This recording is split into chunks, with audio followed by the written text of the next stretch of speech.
Thank you for tuning into Zim News Beat TV. Imwe nyaya iri kuitika matigere inyaya dzesatanism.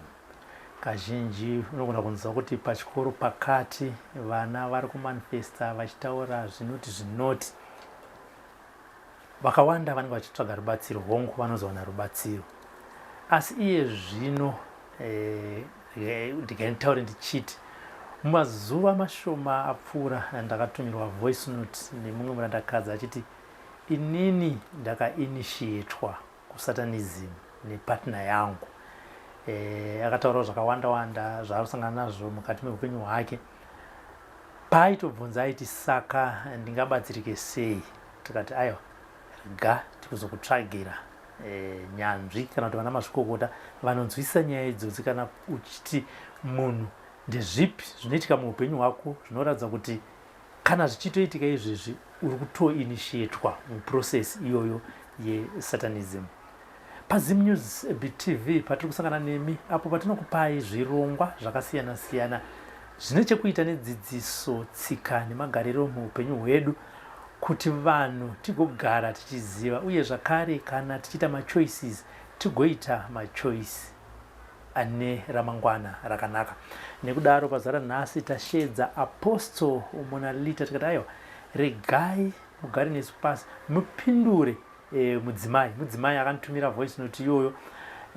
Dai zvaibvira ndaigona kuplaya audio yacho, asi handinge ndakumbira mvumo kubva kwaari, uye zvakare ndoziva kuti pane vamwe vanogona kupika mavoice anofanza iro voice raRobert iro zvinozoenda nepamwe. Nekudaro regai tipinde muhurukuro tione kuti angabatsirike sei. Apostle, makadi zvino?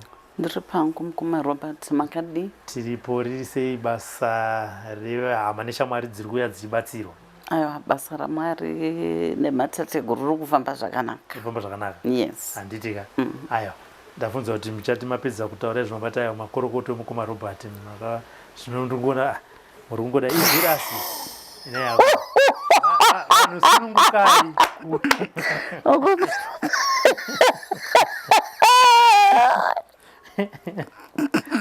Akungobvunza hangu nekuti vamwe vedu vatiri kusangana navo vari kuti kumarobati makorokoro asi ndagara nemi pano ndingoona munhu akangoti ndikati regai ndituite inini ndakajamba pafoni, ndikajamba ndikapembera ndikafara.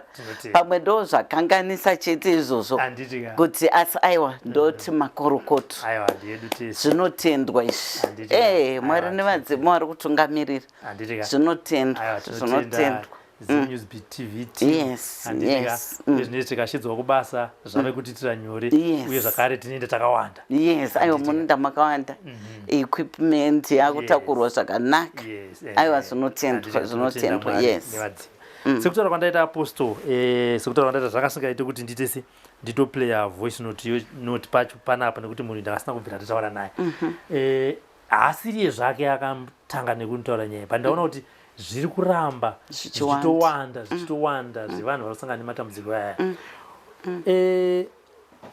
Iye achitotaura anoti ndiri kuona kunge ndakainitiatwa musatanism nepartner yangu yandaigara nayo, ende kubva ipapo ndakusangana nematambudziko ekuti aitotaura kuti kutaura kwaaita apa aiti ndakuti ndakarota ndichisangana nemurume, hazvinei kuti inguva ipi yemwedzi ndinobva ndatanga kuteera zvakare.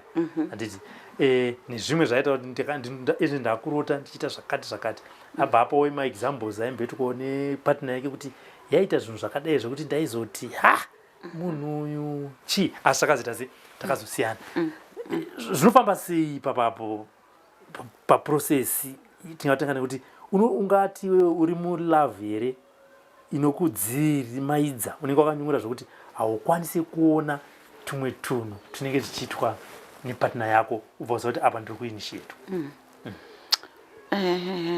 Nyaya iyoyo mukoma Robert iri kuwandisa sekutaura kwamuri kutoita. Hamuziri mega muri kurisivha zvinhu zvakadaro. Inini ndofunga senge mazuva ndakatozvizoti ega ndingorekodhi ndigarewo nazvo kuitira kuti unogona kuzopulera vanhu. Handiti kunyange zvisiri kubuda pamhepo but unogona kutopulera vanhu kuti inzwai zvinhu zviri kuitika izvi Yes. handiti zvinhu zvati wandei zvokuti munhu wakagara nepatina yako asi patina iya anga ari kutokugaira kukuita chikwambo chake handiti pane zvinhu zviri kuitika kuti toti number 1 ndezvekuti unenge watoroorwa nemunhu akatoromba nechekare Okay. handiti wakatoroorwa. Kune varume vari kutsvaga mishonga vachiri mazera ekuti kuma-20s kuma-30s vari kutsvaga mishonga yekuti yaikudikwa nevasikana Okay. handiti tandoda kudikwa nevasikana inini chichichichichi handiti but vasingazozivi kuti mangwana zvichazovanetsa handiti utori mushonga wekuti unozofanana nekunge like munhu uya ari mucount handiti kana kuti munhu akaromba handiti munhu ari musatanism nokuti vanhu ivavo mukatarisa anenge achinjanisa vakadzi so one after another ende zvinhu zvaizvo anenge achingoita zvisinganzwisisiki ende anenge achishandisa vakadzi handiti chengetwa nemadzimai chichichichichi handiti obva woenda pane mumwe handiti achingodaro nyaya inoitika ndeyekudai. Pane incident yevamwe mai handiti wandakazobvunza inini kuti sekutaura kwamaita kuti ma-red flags munhu anenge asiri kumaona here kana kuti chii right yes mai ava atori munhu uya atori nepost yepamusoro kubasa so mai ava vanoti ndivo vakatokwanisa kutozototi murume wavo anga achiwedzera dzidzo handiti the husband was a teacher by profession vangori necertificate re-education so anoti ndiye akazowedzerawo kuti anga achiita mamwe makosi chichi kuzopedzisira anewo rimwe basawo riri nani handiti but ipapo murume uyo akanoengenja kuita girlfriend nemunhu anga atori into satanism handiti ndobva girlfriend yatanga kumuudza kuti ngatiite business rakadai ngatiite izvi ngatipinde into this business handiti saka murume akatorwa mwoyo handiti nekungoti ndezvebusiness zvokuti mai avanototi mukadzi uyu ndaitomuziva nokuti murume wangu akatouya naye kuofisi kwangu achitoti munhu uyu tiri kushanda tese kubasa wati but ati anokwanisa kuti handiti tiite mabhizinesi aya neaya maprojects aya neaya saka hanzi nemukadzi uyu inini handina kuita basa nazvo ndakati its okay handiti itai kana zviri zvinhu zvinounza mari mumba zvinodii then havana kuziva kuti vanhu ava vachadanana handiti murume kana kuti akashandisirwa mushonga kana akashandisirwa chinyi chaakashandisirwa kune machamuka kuti munhu unozongopedzisira vapinda mazviri vadanana vatodanana murume akutanga kuti adzoka kumba haachadzoki adzoka kumba apedzisira akunyepa mabhizinesi trip handiti achiitira time kumukadzi uya kuzopedzisira murume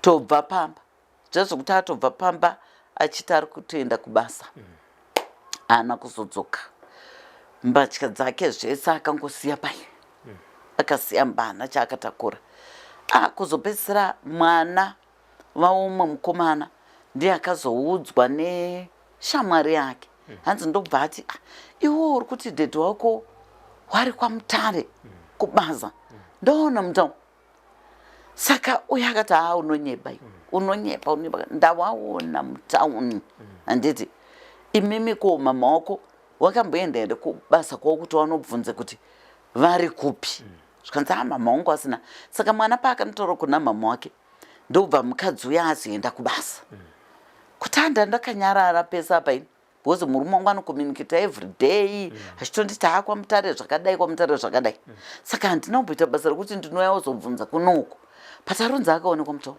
ndopa wakazonoudzwa kubasa kuti aiwa hapana kwamutare kwaari murumunyi anotouya pana basa but nenyaya yekuti iko zvino madays anotoshanda online handiti asingauyi panapa pabasa muri kuti haako kumba wafambira wataurira hama dzacho chichichichi paya munozova zvinhu zvinenge zvaane mushonga senge satanism yemukati hauzombomugoni munhu anoita sei anopanduka saka hanzi waita meeting chichi nehama dzacho hanzi anga asingabatiki hama dzichiti aiwa toda kuti buda pauri handiti tigone kuti titaure tigone kuti dai hanzi aiwa ungotaura zvisinganzwisisiki chichichichi saka mai avaingofunga kuti aiwa murume achadzoka handiti kunyange pane zvaari kuita kana chichichi anodzoka wotoona watopedza gore watopinda mu2 years watopinda mu3 years kuzopedzera mai vai wazotanga waiwirirana nabamudiki handiti munin'ina wemurume ndiye munhu waitowirirana naye wazotanga kufamba handiti watanga kufamba after 3 years watanga kufamba ndopo wakatanga kunonzwa zvino makomo nemakomo enyaya dzakubuda baba wacho vanga vakaromba baba wacho vairara nevana vasikana baba wacho iye mwana womukomana iyeye waimuita futi mukadzi imagine nemishonga yavanga vanayo baba wangu ari ngangere izvo zvandinoti hangu vanhu vasade kunyanya kumhura chivanhu chedu vachida kuchifananidza nezvinhu zvisina basa satanism yakatozvimirira yakatodaro ende inoita kunge vanhu vacho vanoda kuzviita kunge chin'anga futi mukati chichi but vari kusatanism saka hanzi baba ava munhu aitoremekedzwa muchechi handichatauri zvangu zita rechechi but hanzi waitoremekedzwa muchechi zvekudaro but baba vavo vaitozikanwa kunzi vanga vakaromba saka ndo vakaita sort of kusiya watoinitiata vana because vana vacho vasikana ivavo vakamboti roorwe wese wabva wapera kudzoka pamba umwe wacho haana kutombobvira hanzi 2-3 haana kutobvira wakaroorwa wangomitiswa vane vana ipapo pamba then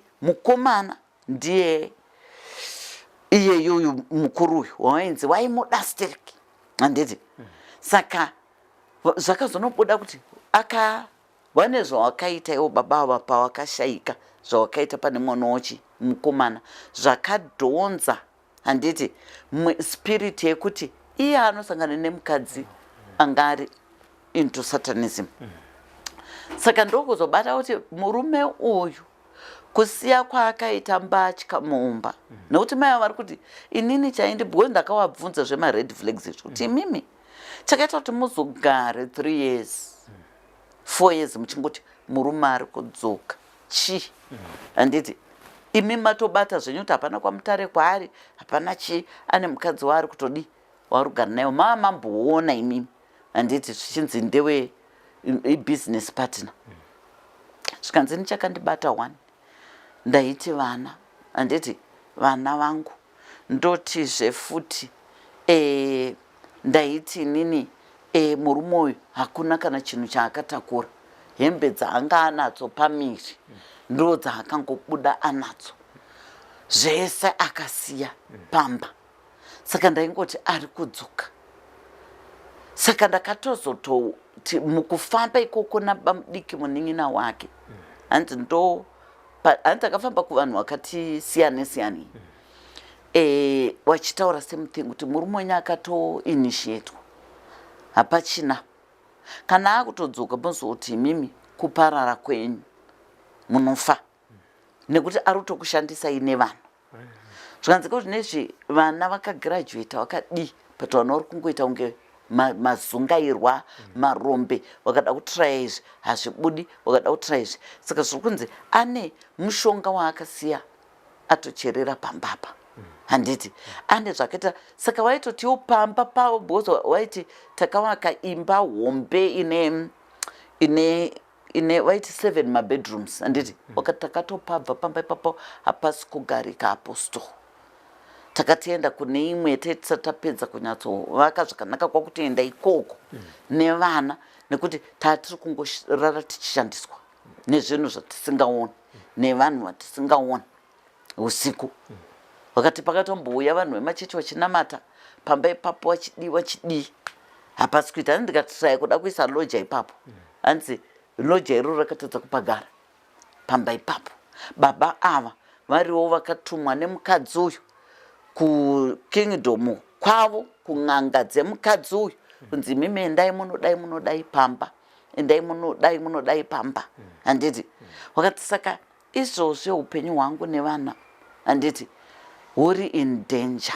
Takambotrayawo kumbobatsirwa nevanhu ivavo, asi iko zvino it's 5 years ndo pandakazonzi imimi torai zvinhu zvemurume uyu zvese muzvibvise pamba ipapo.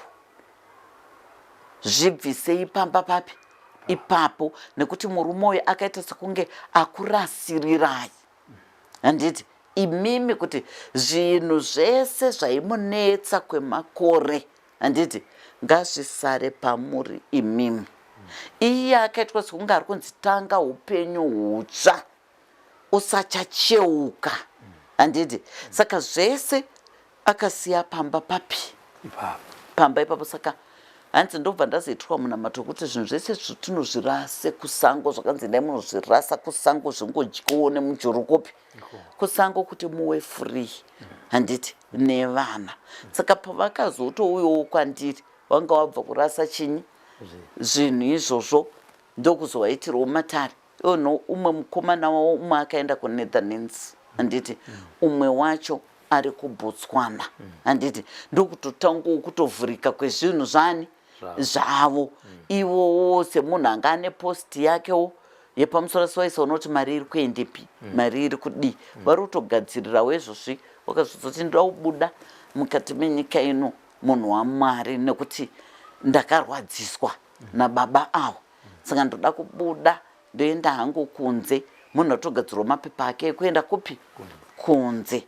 Saka zvinhu zviri kuitika pakuti munhu iwe uri kutrusta, nekuti vanhu kana matoma partners makutodaidzana baba mai, handizvo?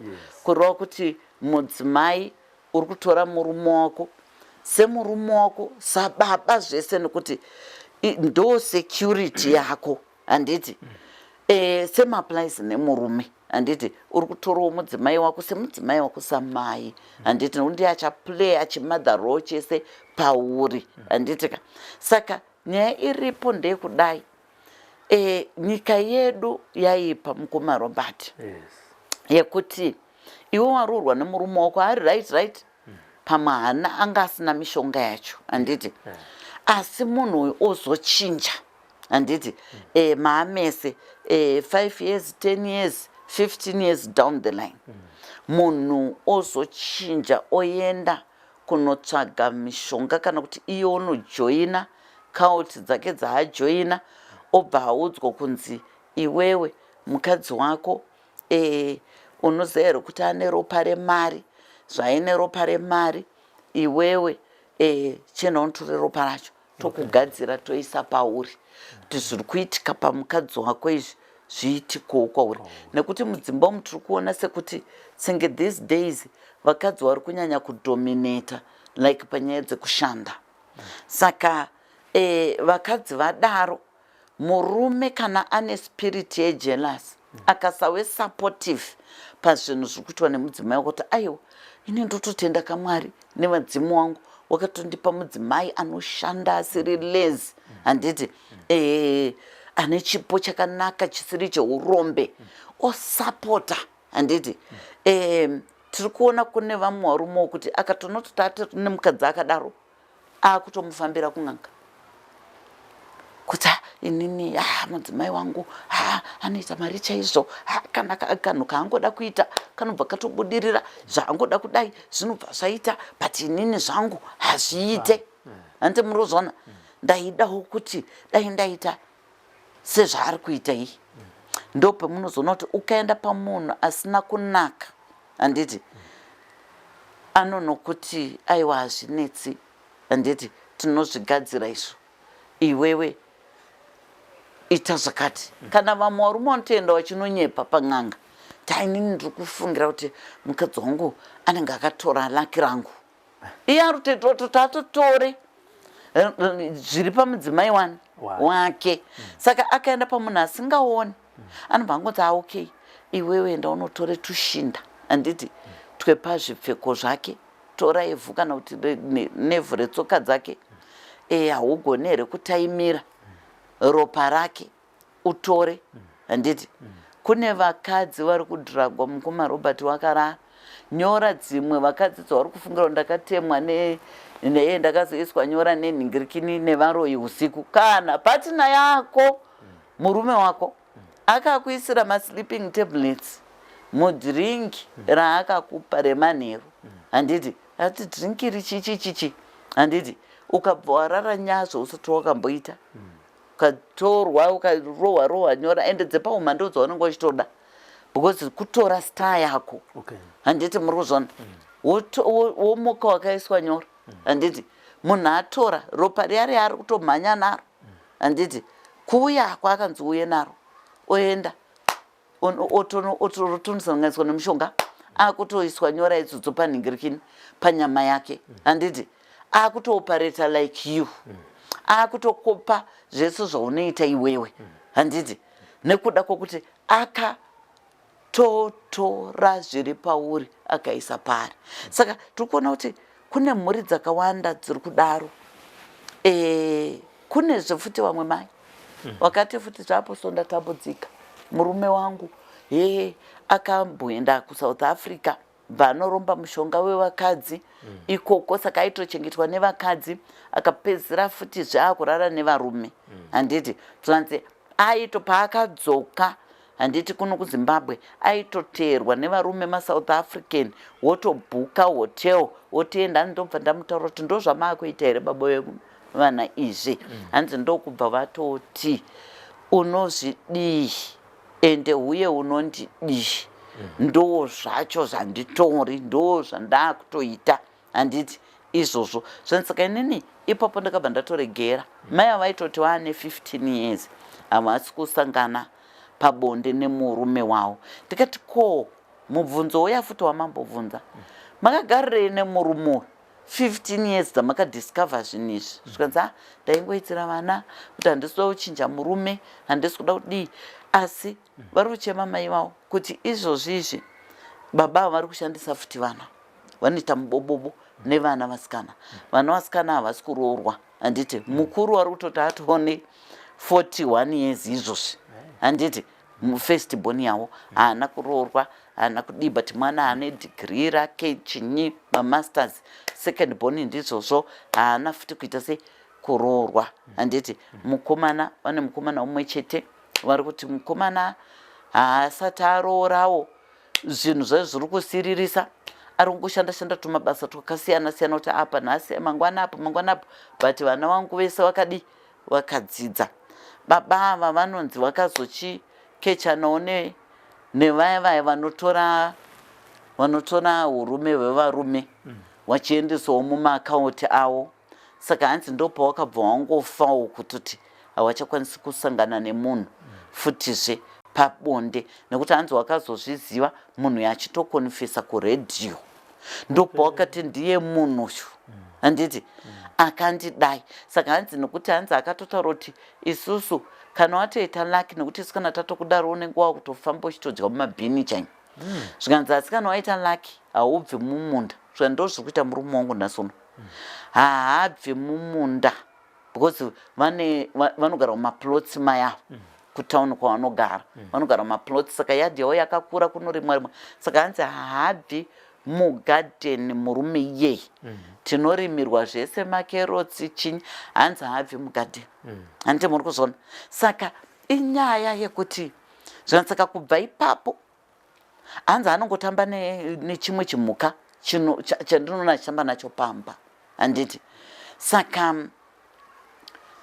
ndiri kuti nini ava mai ava futizve wakainitiatwa futi nababa handiti. Saka ndiri kuti inini zvinhu izvi zviri kuwanda zvakawandisa, zvokuti varume vari lezi kazhinji kacho ndo vari kuwanzodaro. Ndo varume vanoshanda havaiti izvozvo handiti. Varume vari lazy to work ndo vanoita jealous nemadzimai avo kana kuti nemapartners avo woita jealous kuti sei ari kuzogona izvi handiti rega ndiende ndizvifambire akuenda mumakauti muya mun'anga dzemakauti dzichichi akunoudzwa unzi aiwa iwewe tora chakati tiuye tigadzire handiti chipo chiri pari chinouya kwauri but zvinhu izvozvo tiri kungoona zvine matambudziko futi mangwana nekuti hakuna kuunosvika nechipo chemunhu handiti nekuti munhu achangoonoti zvinhu zvangu hazvisiri kuita zvakanaka ino achatanga kunamata achatanga kutsanya achatanga kutsvaga help achatanga kuita sei munhu achangodzokerwawo panzvimbo iwe ndopo unotanga kupenga nenyika handiti wakuita sebenzi uchingofamba handiti yes saka ava vana mwene wazvana chera vakanenge vakapinzwa muzvinhu izvi vasingazivi chinomboita kuti unoona behavior turi unusual asi iwewe woda kuramba uri murelationship yacho chi ndo simba resatanism racho rinamba richikutipusa kana kuti kunyura murudo right chinoitika kumarobert ndechekuti vanhu ava vakangwara handiti kuna vamwe mai futi wakanditi murume akatienda negirlfriend pan'anga zvanzi toda kuti ndoda kuti muvhare mukadzi wangu nekuti anooneswa zvisingaite anorota zvisingaite anonyumwa zvisingaite saka ndoda kuti mumuvhare chipo ichocho chekurota ende uyezve ndoda kuti mumugadzira kuti paninonomuintrodusa kuti ndakuda kutora mukadzi wechitu asi ambopopote kana kudii mukadzi uyu ndo zvaakaitwa handiti and zvinhu zvakazobuda pakaparara maini nawo nemurume handiti time yavo yakwana yaexpire handiti yekuromba kwawanga wakadii wakaita handiti ndo pakazobuda zvese sekuru vaivai vakudowo zvidhoma zvavo zviya chichi ndo pazobuda nyaya yese kuti mukadzi yatozo ndo zvaakaitwa ende mukadzi yakatotora akati mufunga apa so inini kubvuma varika ini zvanzi asi ndakatoti it's okay zvandaitowirirana nemukadzi iye zvisingatombotoiti handiti meaning zvaaita zvese anga ari under spell handiti muri kuzvona saka vanhu ava vakangwara paanenge ari kuda kuita chinhu chake anotomeka shoti atanga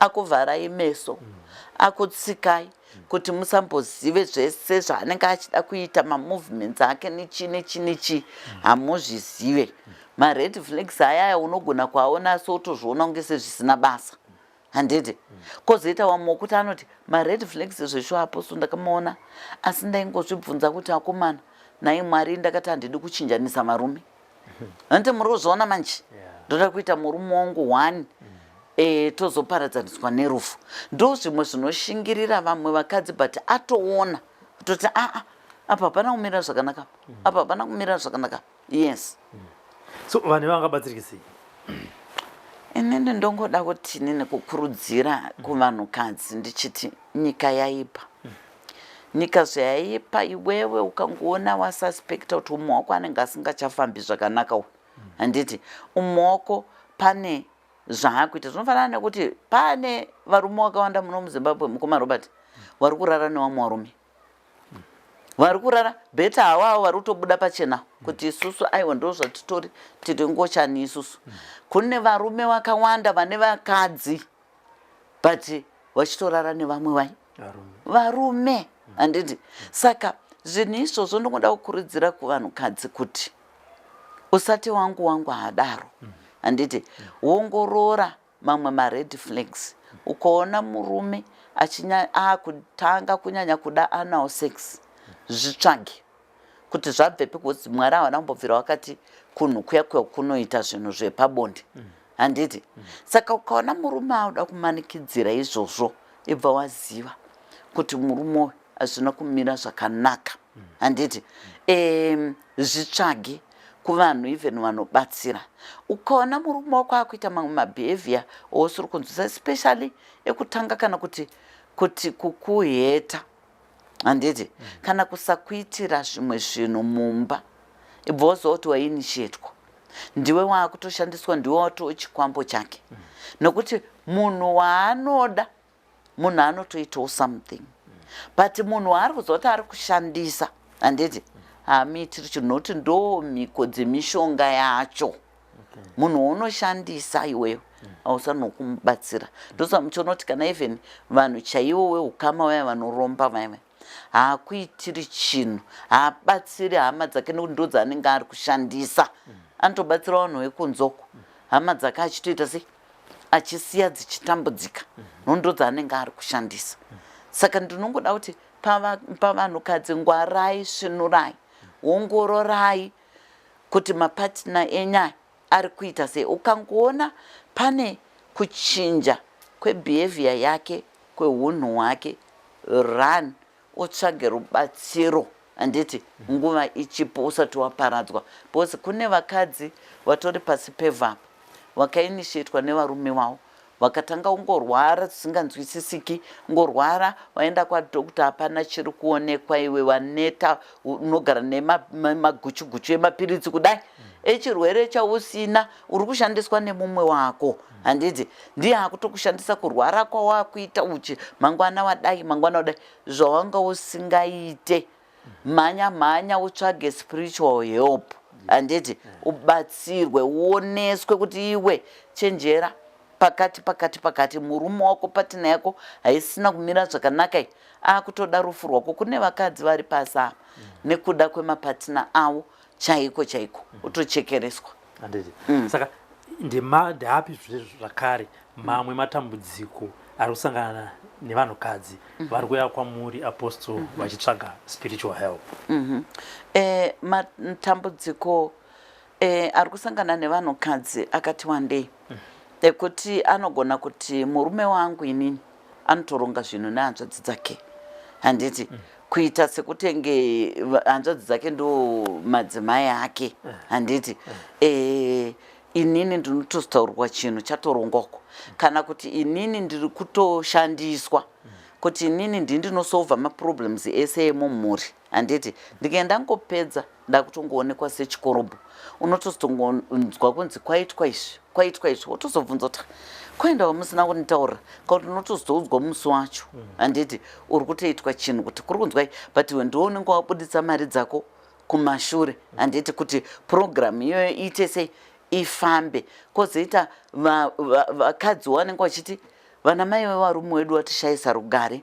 watishayisa mufaro kuti taenda kuti kana tiri kuvatora ini ndakutogadzwa kumashure mai vakugara kumberi nemurume wangu zvinoitawo here izvozvo saka inini ndoda kungoti kunana mai handiti vane vana vakomana handitika ndapota zvangu mwana kana aroora handitika chimupaiwo mukana wake nemurandakadzi wake handiti mota yemwana kana aroora haigarwi kumberi kunze kwokuti uri kufamba nemwana wako muri wangani muri tu muroora asipo handiti ndopo ungagara kumberi kutoti kana muri kufambawo muchitaura hapana pangazofambe mwana achicheuka kumashure handiti asi kana muroora aripo muri kubvisirei muroora pasiti yake bonzi agare kumashure handiti imi mai motogara kumberi zvinoita here kana kuti imi vana sisi